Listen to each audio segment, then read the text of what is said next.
Hello there, and welcome to my second Let's Read. First one, of course, is still in progress. I just started yesterday, of course, and this Let's Read, as you can probably tell from the title of the video, is going to be about another book which has touched not only my life, but I'm certain millions of lives across the world ever since it was first written, and it easily established one of our generation's greatest authors, J.K. Rowling.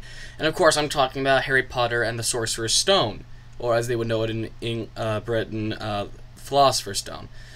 But as I'm certain all of you know, or at least have heard, the Harry Potter franchise has easily been one of the most monumental series of the modern era. It's revolutionized fiction, especially the way authors approach fantasy, because Rowling not only managed to produce an excellent fantasy setting, she also managed to keep it realistic at the same time. It wasn't high medieval fantasy of wizardry and witchcraft, but rather it was the modern day teenagers, middle schoolers, high schoolers, who just so happen to be going through a curriculum that focuses on witchcraft and wizardry. So I do plan on reading the entire Harry Potter series, but of course it all begins here with Harry Potter and the Sorcerer's Stone. And with that introduction out of the way, let us begin all the way at the beginning. For a lot of this is going to be huge, for me at least, but I'm sure for a lot of us this is going to be a huge nostalgia trip. So buckle down, everyone, because here we go with Chapter 1, The Boy Who Lived. Mr. and Mrs. Dursley, of number 4, Privet Drive, were proud to say that they were perfectly normal, thank you very much. They were the last people you'd expect to be involved in anything strange or mysterious, because they just didn't hold with such nonsense. Mr. Dursley was the director of a firm called Grunnings, which made drills. He was a big, beefy man, with hardly any neck, although he did have a very large moustache. Mrs. Dursley was thin and blonde and nearly twice the usual amount of neck, which came in very useful as she spent much of her time craning over garden fences, spying on the neighbors. The Dursleys had a small son named Dudley, and in their opinion there was no finer boy anywhere. The Dursleys had everything they wanted, but they also had a secret, and their greatest fear was that somebody would discover it. They didn't think they could bear it if anyone found out about the Potters. Mrs. Potter was Mrs. Dursley's sister, but they hadn't met for several years. In fact, Mrs. Dursley pretended she didn't have a sister, because her sister and her good-for-nothing husband were as un-Dursleyish as it was possible to be. The Dursleys shuddered to think what the neighbors would say if the Potters arrived in the street. The Dursleys knew that the Potters had a small son too, but they had never seen him. This boy was another good reason for keeping the Potters away. They didn't want Dudley mixing with a child like that. When Mr. and Mrs. Dursley woke up on the dull grey Tuesday our story starts, there was nothing about the cloudy sky outside to suggest that strange and mysterious things would soon be happening all over the country. Mr. Dursley hummed as he picked out his most boring tie for work, and Mrs. Dursley gossiped away happily as she wrestled a screaming Dudley into his high chair. None of them noticed a large, tawny owl flutter past the window. At 8:30, Mr. Dursley picked up his briefcase, pecked Mrs. Dursley on the cheek, and tried to kiss Dudley goodbye, but missed because Dudley was now having a tantrum and throwing his cereal at the walls. "Little tyke," chortled Mr. Dursley as he left the house. He got into his car and backed out of number 4's drive. It was on the corner of the street that he noticed the first sign of something peculiar. A cat reading a map. For a second, Mr. Dursley didn't realize what he had seen. Then he jerked his head around to look again. There was a tabby cat standing on the corner of Privet Drive, but there wasn't a map in sight. What could he have been thinking of? It must have been a trick of the light. Mr. Dursley blinked and stared at the cat, and it stared back. As Mr. Dursley drove around the corner and up the road, he watched the cat in his mirror. It was now reading the sign that said Privet Drive. Looking at the sign. Cats couldn't read maps or signs. Mr. Dursley gave himself a little shake and put the cat out of his mind.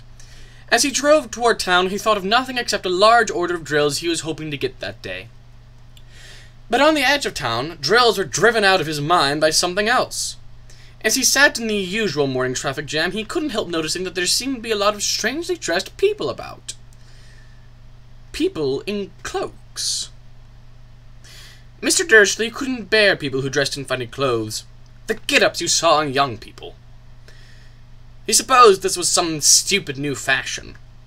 He drummed his fingers on the steering wheel, and his eyes fell on a huddle of these weirdos standing quite close by. They were whispering excitedly together. Mr. Dursley was enraged to see that a couple of them weren't young at all. Why, that man had to be older than he was, and wearing an emerald-green cloak. The nerve of him.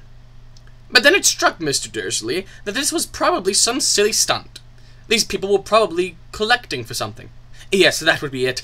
The traffic moved on, and a few minutes later, Mr. Dursley arrived in the Garnings parking lot, his mind back on drills. Mr. Dursley always sat with his back to the window in his office on the 9th floor. If he hadn't, he might have found it harder to concentrate on drills that morning. He didn't see the owls swooping past in broad daylight, though people down in the street did. They pointed and gazed open-mouthed as owl after owl sped overhead. Most of them had never seen an owl even at night time. Mr. Dursley, however, had a perfectly normal owl-free morning. He yelled at 5 different people. He made several important telephone calls, and shouted a bit more. He was in a very good mood until lunchtime, when he thought he'd stretch his legs and walk across the road to buy himself a bun from the bakery. He'd forgotten all about the people in cloaks until he passed a group of them next to the baker's. He eyed them angrily as he passed. He didn't know why, but they made him feel uneasy. This bunch were whispering excitedly too, and he couldn't see a single collecting tin. It was on his way back past them, clutching a large donut in a bag, that he caught a few words of what they were saying. "The Potters! That's right, that's what I heard." "Yes, there's some Harry." Mr. Dursley stopped dead. Fear flooded him. He looked back at the whisperers as if he wanted to say something to them, but thought better of it. He dashed back across the road, hurried up to his office, snapped at his secretary not to disturb him, seized his telephone, and had almost finished dialing his home phone number when he changed his mind. He put the receiver back down and stroked his moustache, thinking, no, he was being stupid. Potter wasn't such an unusual name. He was quite sure that there were lots of people called Potter who had a son called Harry. Come to think of it, he wasn't even sure if his nephew was called Harry. He'd never even seen the boy. It might have been Harvey or Harold. There was no point in worrying Mrs. Dursley. She always got so upset at any mention of her sister. He didn't blame her, if he'd had a sister like that. But all the same, those people in cloaks. He found it a lot harder to concentrate on drills that afternoon, and when he left the building at 5 o'clock, he was still so worried that he walked straight into someone just outside the door. "Sorry," he grunted, as the tiny old man stumbled and almost fell. It was a few seconds before Mr. Dursley realized that the man was wearing a violet cloak. He didn't seem at all upset at being almost knocked to the ground. On the contrary, his face split into a wide smile, and he said in a squeaky voice that made passersby stare, "Don't be sorry, my dear sir, for nothing could upset me today. Rejoice, for you know who has gone at last. Even muggles like yourself should be celebrating this happy, happy day." As the old man hugged Mr. Dursley around the middle and walked off. Mr. Dursley stood rooted to the spot. He had been hugged by a complete stranger. He also thought he had been called a muggle. Whatever that was. He was rattled. He hurried to his car and set off for home, hoping he was imagining things, which he had never hoped before because he didn't approve of imagination. As he pulled into the driveway of number 4, the first thing he saw, and it didn't improve his mood, was the tabby cat he'd spotted that morning. It was now sitting on his garden wall. He was sure it was the same one. It had the same markings on its eyes. "Shoo!" said Mr. Dursley loudly. The cat didn't move. It just gave him a stern look. Was this normal cat behavior? Mr. Dursley wondered. Trying to pull himself together, he let himself into the house. He was still determined not to mention anything to his wife. Mrs. Dursley had a nice, normal day. She told him over dinner all about Mrs. Next Door's problems with her daughter and how Dudley had learned a new word. won't. Mr. Dursley tried to act normally. When Dudley had been put to bed, he went into the living room in time to catch the last report on the evening news. And finally, birdwatchers everywhere had reported that the nation's owls have been behaving very unusually today.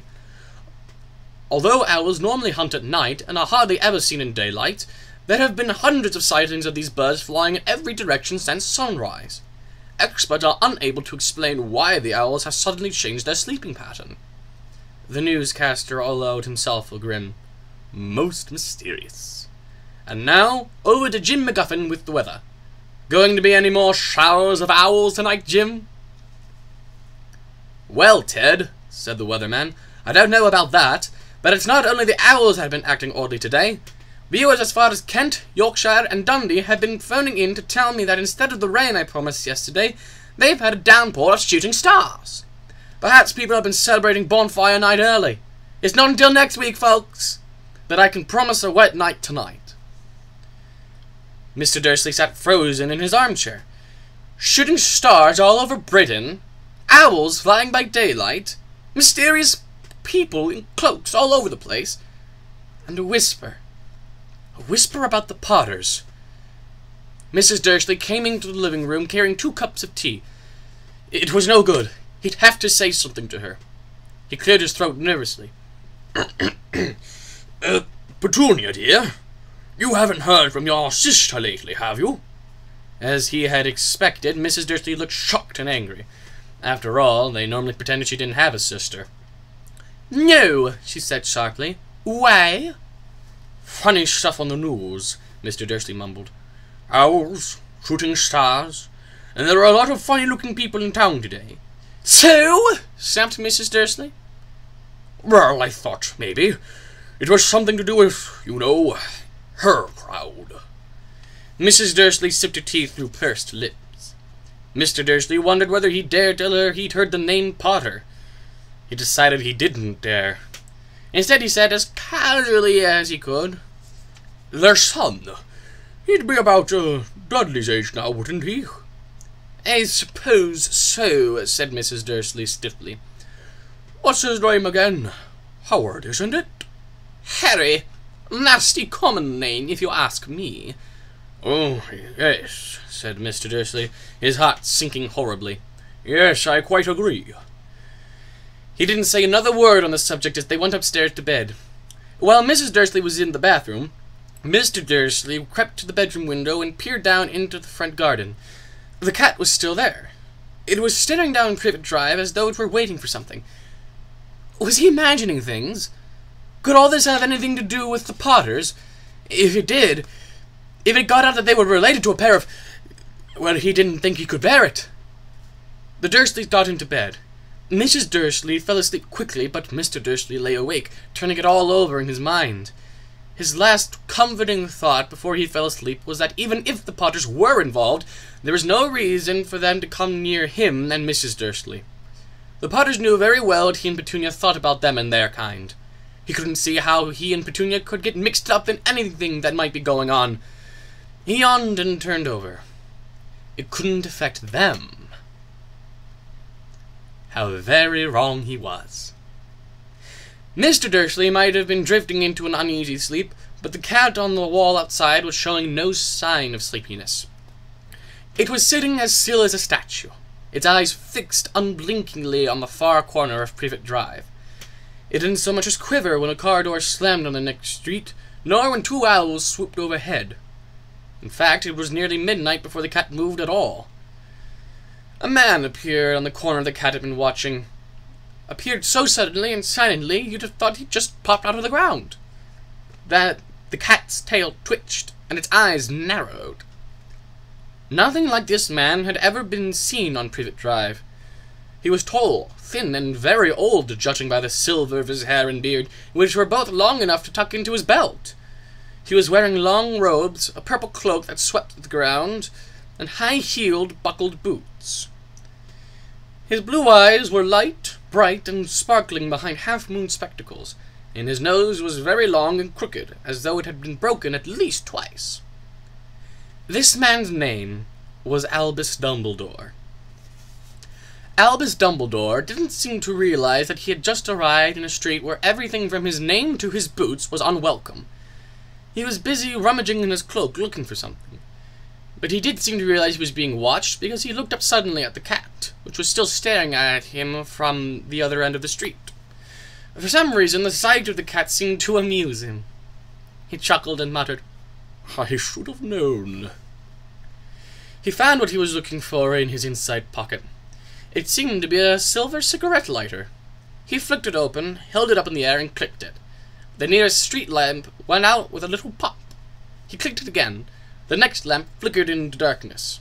12 times he clicked the put-outer, until the only lights left on the whole street were 2 tiny pinpricks in the distance, which were the eyes of the cat watching him.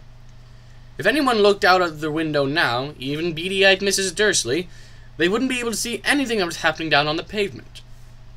Dumbledore slipped the put-outer back inside his cloak and set off down the street toward number 4, where he sat down on the wall next to the cat. He didn't look at it, but after a moment he spoke to it. "Fancy seeing you here, Professor McGonagall." He turned to smile at the tabby, but it had gone. Instead, he was smiling at a rather severe-looking woman who was wearing square glasses exactly the shape of the markings the cat had had around its eyes. She, too, was wearing a cloak, an emerald one. Her black hair was drawn into a tight bun. She looked distinctly ruffled. "How did you know it was me?" she asked. "My dear Professor, I have never seen a cat sit so stiffly." "You'd be stiff if you'd been sitting on a brick wall all day," said Professor McGonagall. "All day? You could have been celebrating. I must have passed a dozen feasts and parties on my way here." Professor McGonagall sniffed angrily. "Oh yes, everyone's celebrating all right," she said impatiently. "You'd think they'd be a bit more careful, but no. Even the Muggles have noticed something going on. It was on their news." She jerked her head back at the Dursleys' dark living room window. "I heard it. Flocks of owls, shooting stars. Well, they're not completely stupid. They were bound to notice something. Shooting stars down in Kent. I'll bet that was Daedalus Diggle. He never had much sense." "You can't blame them," said Dumbledore gently. "We've had precious little to celebrate for 11 years. "I know that," said Professor McGonagall irritably, "but that's no reason to lose our heads. People are being downright careless, out on the streets in broad daylight, not even dressed in Muggle clothes, swapping rumours." She threw a sharp sideways glance at Dumbledore here, as though hoping he was going to tell her something, but he didn't, so she went on. "A fine thing it would be if, on the very day you-know-who seems to have disappeared at last, the Muggles found out about us all. I suppose he really has gone, Dumbledore?" "It certainly seems so," said Dumbledore. "We have much to be thankful for. Would you care for a lemon drop?" "A what?" "A lemon drop. They're a kind of Muggle sweet I'm rather fond of." "No, thank you," said Professor McGonagall coldly, as though she didn't think this was the moment for lemon drops. "As I say, even if you know who has gone—" "My dear Professor, surely a sensible person like yourself can call him by his name. All this you-know-who nonsense. For 11 years I have been trying to persuade people to call him by his proper name. Voldemort." Professor McGonagall flinched, but Dumbledore, who was unsticking 2 lemon drops, seemed not to notice. "It all gets so confusing if we keep saying you-know-who. I have never seen any reason to be frightened of saying Voldemort's name." "I know you haven't," said Professor McGonagall, sounding half exasperated, half admiring. "But you're different. Everyone knows you're the only one you know—" "Oh, all right. Voldemort was right enough." "You flatter me," said Dumbledore calmly. "Voldemort had powers I will never have. Only because you're too, well, noble to use them. It's lucky it's dark. I haven't blushed so much since Madame Pomfrey told me she liked my new earmuffs." Professor McGonagall shot a sharp look at Dumbledore and said, "The elves are nothing next to the rumours that are flying around. You know what everyone's saying, about why he's disappeared, about what finally stalked him." It seemed that Professor McGonagall had reached the point she was most anxious to discuss. The real reason she had been waiting on a cold, hard wall all day, for neither as a cat nor as a woman had she fixed Dumbledore with such a piercing stare as she did now. It was plain that whatever everyone was saying, she was not going to believe it until Dumbledore had told her it was true. Dumbledore, however, was choosing another lemon drop and did not answer. "What they're saying," she pressed on, "is that last night Voldemort turned up in Godric's Hollow. He went to find the Potters. The rumor is that Lily and James Potter that they're dead." Dumbledore bowed his head. Professor McGonagall gasped. "Lily and James. I can't believe it. I didn't want to believe it. Oh, Albus!" Dumbledore reached out and patted her on the shoulder. I know, he said heavily. Professor McGonagall's voice trembled as she went on. "That's not all. They're saying he tried to kill the Potter's son, Harry. But he couldn't. He couldn't kill that little boy. No one knows why or how, but they're saying that when he couldn't kill Harry Potter, Voldemort's power somehow broke. And that's why he's gone." Dumbledore nodded glumly. It's true?" faltered Professor McGonagall. "After all he's done, all the people he's killed, he couldn't kill a little boy? It's just astounding. Of all the things to stop him. But how in the name of heaven did Harry survive?" "We can only guess," said Dumbledore. "We may never know." Professor McGonagall pulled out a lace handkerchief and dabbed at her eyes beneath the spectacles. Dumbledore gave a great sniff as he took a golden watch from his pocket and examined it. It was a very odd watch. It had 12 hands, but no numbers. Instead, little planets were moving around the edge. It must have made sense to Dumbledore, though, because he put it back in his pocket and said, "Hagrid's late. I suppose it was he who told you I'd be here, by the way?" "Yes," said Professor McGonagall, "and I don't suppose you're going to tell me why you're here, of all places." "I've come to bring Harry to his aunt and uncle. They're the only family he has left now." "You don't mean... You can't mean the people who live here!" cried Professor McGonagall, jumping to her feet and pointing at number 4. "Dumbledore, you can't! I've been watching them all day. You couldn't find 2 people who are less like us. And they've got this son.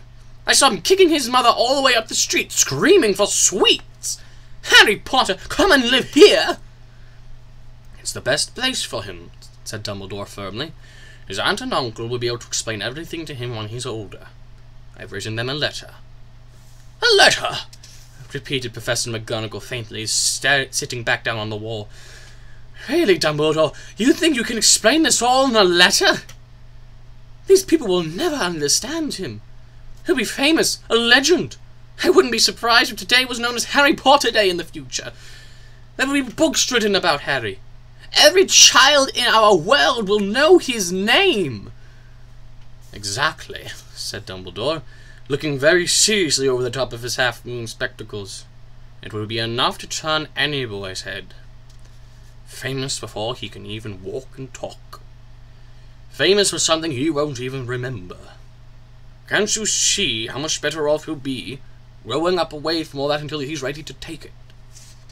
Professor McGonagall opened her mouth, changed her mind, swallowed, and then said, Yes, you're right, of course. But how is the boy getting here, Dumbledore?" She eyed his cloak suddenly, as though she thought he might be hiding Harry underneath it. "Hagrid's bringing him." "You think it wise to trust Hagrid with something as important as this?" "I want to trust Hagrid with my life," said Dumbledore. "I'm not saying his heart isn't in the right place," said Professor McGonagall grudgingly. "But you can't pretend he's not careless. He does tend to... What was that?" A low rumbling sound had broken the silence around them. It grew steadily louder as they looked up and down the street for some sign of a headlight. It swelled to a roar as they both looked up at the sky, and a huge motorcycle fell out of the air and landed on the road in front of them. If the motorcycle was huge, it was nothing to the man sitting astride it. It was almost twice as tall as a normal man, and at least 5 times as wide. He looked simply too big to be allowed, and so wild. Long tangles of bushy black hair and beard hid most of his face. He had hands the size of trash can lids, and his feet in their leather boots were like baby dolphins. In his vast, muscular arms, he was holding a bundle of blankets. "Hagrid," said Dumbledore, sounding relieved. "At last. And where did you get that motorcycle?" "Borrowed it, Professor Dumbledore, sir," said the giant, climbing carefully off the motorcycle as he spoke. "Young Sirius Black lent it to me. I've got him, sir." No problems, were there?" "No, sir. House was almost destroyed, but I got him out all right before the muggles started swarming around. He fell asleep as we was flying over Bristol." Dumbledore and Professor McGonagall bent forward over the bundle of blankets. Inside, just visible, was a baby boy fast asleep. Under a tuft of jet black hair over his forehead, they could see a curiously shaped cut like a bolt of lightning. "Is that where?" whispered Professor McGonagall. "Yes," said Dumbledore. "You'll have that scar forever." "Couldn't you do something about it, Dumbledore?" "Even if I could, I wouldn't. Scars can come in handy. I have one myself above my left knee that is a perfect map of the London Underground." "Well, give him here, Hagrid. We'd better get this over with." Dumbledore took Harry in his arms and turned toward the Dursleys' house. Could I say goodbye to him, sir?" asked Hagrid. He bent his great shaggy head over Harry and gave him what must have been a very scratchy, whiskery kiss. And then suddenly Hagrid let out a howl like a wounded dog. "Shh!" hissed Professor McGonagall. "You'll wake up the muggles!" Sorry," sobbed Hagrid, taking out a large spotted handkerchief and burying his face in it. "But I can't stand it. Lily and James dead, and poor little Harry to live with muggles."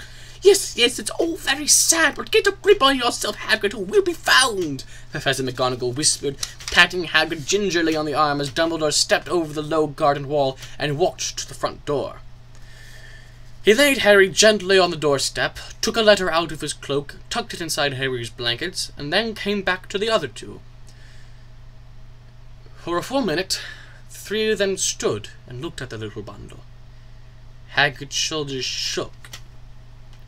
Professor McGonagall blinked furiously, and the twinkling light that usually shone in Dumbledore's eyes seemed to have gone out. "Well," said Dumbledore finally, "that's that. We've no business staying here. We may as well go and join the celebrations." "Yeah," said Hagrid in a very muffled voice. "I'll be taking Sirius's bike back. Good night, Professor McGonagall. Professor Dumbledore, sir." Wiping his streaming eyes on his jacket sleeve, Hagrid swung himself onto the motorcycle and kicked the engine into life. With a roar, it rose into the air and off into the night. "I shall see you soon, I expect, Professor McGonagall," said Dumbledore, nodding to her. Professor McGonagall blew her nose in reply. Dumbledore turned and walked back down the street. On the corner, he stopped and took out the silver put-outer. He clicked it once, and 12 balls of light sped back to their street lamps, so the Privet Drive glowed strangely orange, and you could make out a tabby cat slinking around the corner at the other end of the street. He could just see the bundle of blankets on the step of number 4. "Good luck, Harry," he murmured. He turned on his heel, and with a swish of his cloak, he was gone. A breeze ruffled the neat hedges of Privet Drive, which lay silent and tidy under the inky sky, the very last place you would ever expect anything astonishing to ever happen. Harry Potter rolled over inside his blankets without waking up. One small hand closed on the letter beside him, and he slept on, not knowing he was special, not knowing he was famous, not knowing he would be woken in a few hours' time by Mrs. Dursley's scream as she opened the front door to put out the milk bottles, nor that he would spend the next few weeks being prodded and pinched by his cousin Dudley. He couldn't know that at this very moment,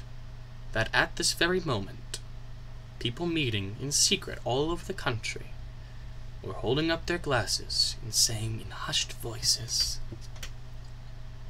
"To Harry Potter, the boy who lived."